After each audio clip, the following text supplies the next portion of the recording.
Hello all, welcome back to Siri Reddy.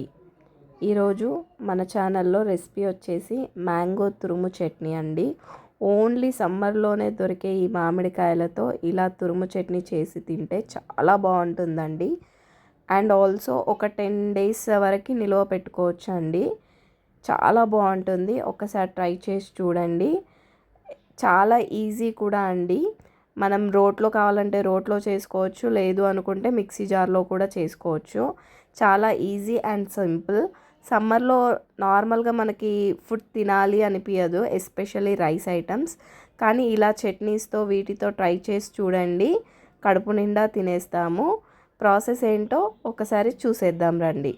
నేను ఇక్కడ 2 mangoes తీసుకున్నానండి. ఈ 2 మ్యాంగోస్ని బాగా వాష్ చేసి ఇలా చెక్కు తీసుకుంటున్నానండి. పైన తురుము తీసేస్తున్నానండి, పొట్టు తీసేస్తున్నాను. ఇలా తీసి పక్కన పెట్టుకోవాలి. పక్కన పెట్టుకున్న తర్వాత మన దగ్గర గ్రేటర్ ఉంటుంది కదండి, లైక్ కొబ్బరి తురుముకోవడానికి, క్యారెట్ గ్రేట్ చేసుకోవడానికి ఇలాంటి గ్రేటర్ ఉంటుంది కదా, అలాంటి గ్రేటర్ యూస్ చేసేసి నేను తురుముకుంటున్నానండి. ఎలా తురుముతున్నానో కూడా చూపిస్తాను నేను మీకు. ఇక్కడ నేను ఈ చట్నీ రోట్లో చేస్తున్నాను కాబట్టి ఇలా గ్రేట్ చేసేసుకుంటున్నాను.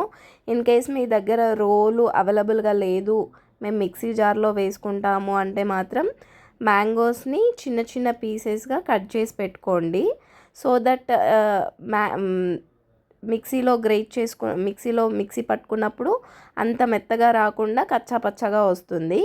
ఇలా తురుముకొని మిక్సీలో వేసుకుంటే ఇంకా మెత్తగా అయిపోతుందండి. అలా కాకుండా కొంచెం కచ్చా పచ్చగా ఉంటే టేస్ట్ బాగుంటుంది.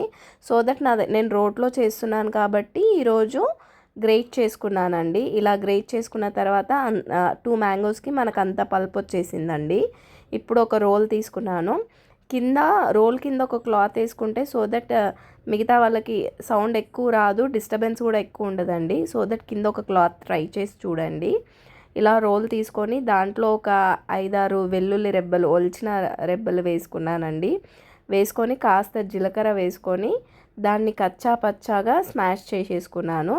ఇలా స్మాష్ చేసుకున్న తర్వాత దాంట్లో మనం ఇప్పటిదాకా తురిమి పెట్టుకున్న మ్యాంగో పల్ప్ ఉంది కదండి, అది వేస్తున్నాను. అది వేసిన తర్వాత కూడా కాసేపు ఎల్లిపాయ జీలకర్రలో ఉన్న ఫ్లేవర్ మ్యాంగోలోకి వచ్చేంత వరకు బాగా మిక్స్ చేస్తున్నట్టు కాసేపు దంచుకోవాలండి. ఇలా దంచుకొని పక్కన పెట్టుకోవాలి. సో దట్ అన్ని ఫ్లేవర్స్ ఒకదానికొకటి పట్టుకుంటాయి, టేస్ట్ కూడా చాలా ఎన్హాన్స్ అవుతుందండి. ఇలా దంచి పక్కన పెట్టుకున్న తర్వాత దాంట్లోకి మనకి తగినంత కారం వేసుకోవాలి. మ్యాంగో పుల్లగా ఉంటుంది కాబట్టి కొంచెం కారం ఎక్కువ పడుతుందండి. మీ టేస్ట్కి తగ్గట్టు చూసేసుకోండి. ఇక్కడ నేను కొంచెం కారం ఎక్కువనే వేస్తున్నాను, మామిడికాయ చాలా పుల్లగా ఉంది కాబట్టి. నేను ఇక్కడ 2 tablespoons ఆఫ్ కారం వేస్తున్నాను. అండ్ ఆల్సో కాస్త జీలకర్ర మెంతి పొడి అండి. జీలకర్ర మెంతి పొడి ఎలా చేయాలంటే ఒక 2 tablespoons జీలకర్రకి ఒక 1 tablespoon ఆఫ్ మెంతులు బాగా రోస్ట్ చేసుకొని మిక్సీ పట్టేసుకోవాలి, అంతే అండి. నేను ఒక 1/2 tablespoon తీసుకుంటున్నాను. అండ్ ఆల్సో టేస్ట్కి తగ్గట్టు సాల్ట్ అండి. నాకు ఇక్కడ కారంలో సాల్ట్ ఉంది, సో దట్ నేను సాల్ట్ కొంచెం తక్కువ వేసుకుంటున్నాను. ఇలా తీసుకొని దీన్ని కూడా బాగా రుబ్బుకోవాలండి. మొత్తం కారము, ఉప్పు అండ్ ఆల్సో జీలకర్ర మెంతి పిండి అన్నీ మిక్స్ అయ్యేటట్టు బాగా రుబ్బుకోవాలి. బాగా మంచిగా, అంటే మొత్తం మెత్తగా కావద్దండి. అలా మెత్తగా అయితే మనకి మెత్తగా అదేదో పిండిలా ఉంటుంది. కొంచెం కచ్చాపచ్చగా ఉంటేనే టేస్ట్ బాగుంటుంది. ఇలా మొత్తం రుబ్బుకున్న తర్వాతకి ఒకసారి చూపిస్తాను మీకు టెక్స్చర్ ఎలా వచ్చిందో. మొత్తం మిక్స్ అవ్వాలండి. మొత్తం మిక్స్ అవుతే మంచిగా ఉంటుంది, సో దట్ ఉప్పు కూడా కరుగుతుంది. ఇలా మొత్తం మిక్స్ అయింది, చూడండి ఎంత బాగా వచ్చిందో. చూస్తుంటేనే నోరు ఊరిపోతుంది కదండి. ఇప్పుడు నేను ఇవి రోట్లో తీసి ఒక బౌల్లో పెట్టుకుంటున్నానండి. మీరు కావాలంటే మిక్సీలో కూడా ట్రై చేయండి, కాకపోతే రోట్లో ఉన్నంత టేస్ట్ మిక్సీలో రాదు. ఇలా తీసి పెట్టుకున్నానండి. ఇలా తీసి పెట్టుకున్న తర్వాత దీనికి పోపు వేయాలండి. పోపు కూడా రెగ్యులర్గా మనం ఎలా వేసుకుంటామో సేమ్ అలానే అండి. ముందుగా స్టవ్ ఆన్ చేసుకొని ప్యాన్ పెట్టేసుకొని ప్యాన్ హీట్ అయిన తర్వాత ఆయిల్ వేసుకోవాలండి.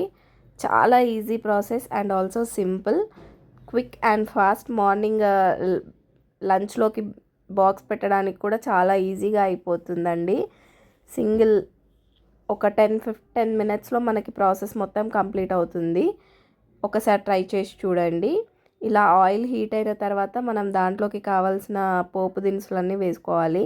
నేను ఇక్కడ ఎండుమిర్చి, కొంచెం శనగపప్పు అండ్ ఆల్సో కొంచెం మినప్పప్పు, కాస్త జీలకర్ర, ఆవాలు అండ్ కొంచెం పసుపు, లాస్ట్ అండ్ ఫైనల్గా కరివేపాకు ఇవన్నీ యాడ్ చేసి పోపు మంచిగా వేగనివ్వాలండి. ఇలా వేగిన తర్వాత మనము రుబ్బి పెట్టుకున్న మ్యాంగో చట్నీ ఉంది కదండి, దాంట్లో ఈ పోపు కలిపేయాలి.